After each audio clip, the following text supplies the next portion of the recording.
जहां लोग हंसी खुशी जीते थे, बच्चे गाना गाते हुए स्कूल जाते और रात में लोग छत पे तारे गिन के सो जाते। लेकिन उन्हें क्या पता था, उस सुकून पे अब अंधेरा छाने वाला था, क्योंकि उस गांव में लौट आई थी पीहू। गांव के बाहर एक स्कूल था और उसी स्कूल के सामने पीहू रोज बैठ जाती थी खाना मांगने के लिए। लोग आते जाते देखकर सोचते थे कोई बेघर बच्ची होगी। एक रात स्कूल का एक गार्ड रात में चौकीदारी करते हुए वहां से गुजर रहा था। पीहू उसे देखती है और बोलती है, मुझे भूख लगी है, कुछ खिला दो। गार्ड कुछ नहीं बोलता, सिर्फ घूरता है और अंदर जाकर सीसीटीवी चेक करने लगता है। तभी स्क्रीन से एक लाल हाथ निकलता है और अगले ही सेकंड में वो आदमी गायब। अगले दिन सुबह गांव में हंगामा मच गया, सब कांप गए, किसी को समझ नहीं आया किसने किया।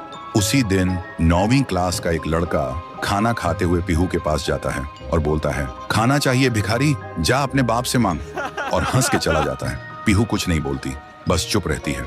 अगली रात उसकी माँ चीख चीख के रोड पे भागती है, मेरा बेटा अंदर से खाली हो गया है। डॉक्टर बोलते हैं, इसके अंदर ना दिमाग है, ना किडनी, ना लिवर, सिर्फ अंधेरा है। अगले दिन गांव के लोग इकट्ठा हो जाते हैं, सब बोलते, जब से पेड़ पे लाश लटकी थी तब से कुछ ना कुछ गलत हो रहा है। किसी ने सजेस्ट किया शांति के लिए पूजा करनी होगी। फिर रात में एक बड़ा पंडित बुलाया गया, पूरा गांव जमा हुआ था। पूजा शुरू होता है, लेकिन जैसे ही पंडित ने पहला मंत्र बोला, जोर का धमाका हुआ। पंडित का शरीर फट के टुकड़ों में बिखर गया, चारों तरफ खून और मांस के लोथड़े उड़ गए। लोगों की चीख पुकार मच गई और उसी खून से एक दीवार पे लिखा हुआ था, मुझे पूजा नहीं खाना चाहिए था। 1 महीना बीत गया था। पीहू के डर ने गांव के लोगों को पागल कर दिया था। कोई स्कूल नहीं जा रहा था, बच्चे खिड़कियों से पीछे छुप के बाहर झांकते थे। लेकिन पीहू अभी भी उसी स्कूल के सामने बैठी मिलती थी, जुबान पे एक ही लफ्ज, मुझे भूख लगी है। फिर एक दिन गांव में एक बड़ा तांत्रिक आया, सुना था 1000 भूत प्रेत भगाए हैं उन्होंने। तांत्रिक गांव में कदम रखते ही एक आदमी से पूछा, ये गांव इतना शांत क्यों है? आदमी बोला, हमारे गांव में एक छाया घूम रही है जो मुझे भूख लगी है बोल के इंसान को निगल रही है। तांत्रिक ने आंख बंद की और जो देखा वो चौंक गया। फिर उन्होंने गांव वालों को बुलाया और बोला, वो बच्ची की आत्मा किसी वस्तु में बंद है, हमें उसका असली घर ढूंढना होगा, वहीं कुछ मिल सकता है। फिर एक रात गांव के 2 जवान साहसी लड़के पीहू का पीछा करते हैं और देखते हैं पीहू एक पुरानी झोपड़ी के अंदर जाती है। दोनों चुपके से झांकते हैं। पीहू एक पुरानी गुड़िया के सामने और उससे बात कर रही होती है जैसे वो जिंदा हो। दोनों देखकर चौंक जाते हैं। फिर अगली सुबह वही 2 लड़के झोपड़ी में जाकर वो डॉल उठाते हैं और ले जाते हैं तांत्रिक के पास। तांत्रिक डॉल को देखकर चिल्लाता है, यही है, इसी में बंद है वो बच्ची की आत्मा, इसे आग में जलाना होगा तभी सब खत्म होगा। फिर रात में तांत्रिक गुड़िया को आग में डाल के हवन करता है, जोर जोर से मंत्र जप करता है। तभी एक भयानक चीख गूंजती है, मैं भूखी हूँ, और अचानक वो डॉल हवा में उड़ जाती है और सबके सामने उस डॉल से निकलती है पीहू।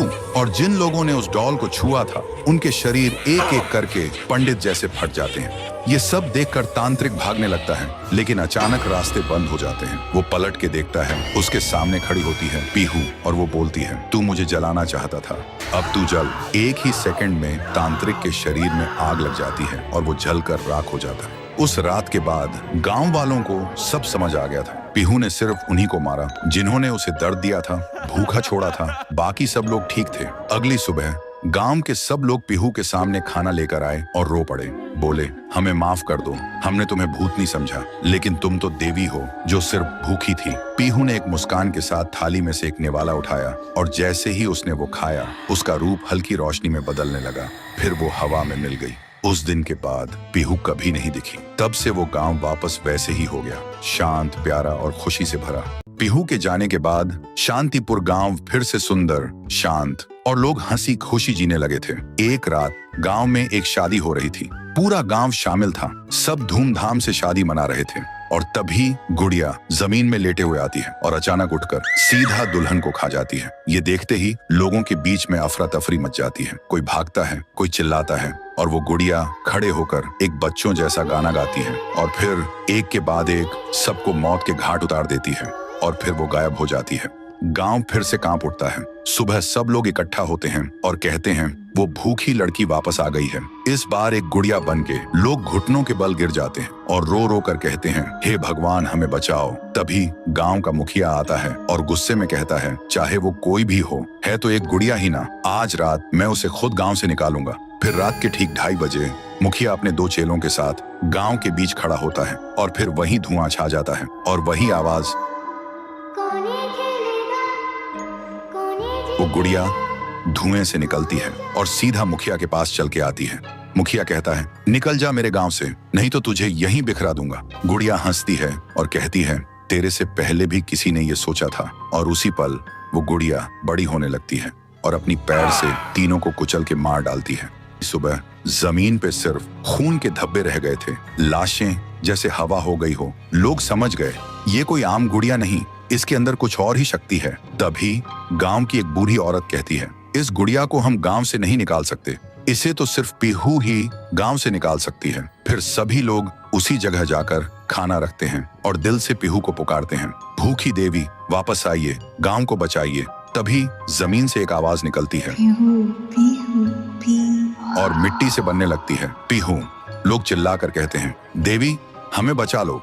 फिर रात होती है, वो गुड़िया गाना गाते हुए आती है, लेकिन अचानक पीहू उसके सामने आ जाती है। गुड़िया रुक जाती है, पीहू उसे पकड़ने जा रही होती है, लेकिन गुड़िया हवा में उड़ जाती है। पीहू भी उसके पीछे उड़ जाती है और अपनी आंखों से आग छोड़ के गुड़िया को जलाने की कोशिश करती है, लेकिन गुड़िया एक धुएं में छुप जाती है और फिर अचानक पीहू के पीछे आके उसे एक जोर का वार करती है। पीहू आसमान से जमीन पे आ गिर जाती है और फिर वो गुड़िया पीहू की शक्ति छीनने लगती है। पीहू की ताकत धीरे धीरे गुड़िया के पास जा रही होती है। कुछ देर बाद पीहू जमीन पे गिर जाती है। जब वो उठती है तो देखती है उसका शरीर धुंधला हो गया है और जब वो अपने आप को छू रही थी तो हाथ उसके शरीर के आर पार जा रहा था। वो वहीं गिर के रोने लगती है और जोर से चिल्लाती है भैया, भैया, भैया। और उसकी आवाज सीधा उसके भाई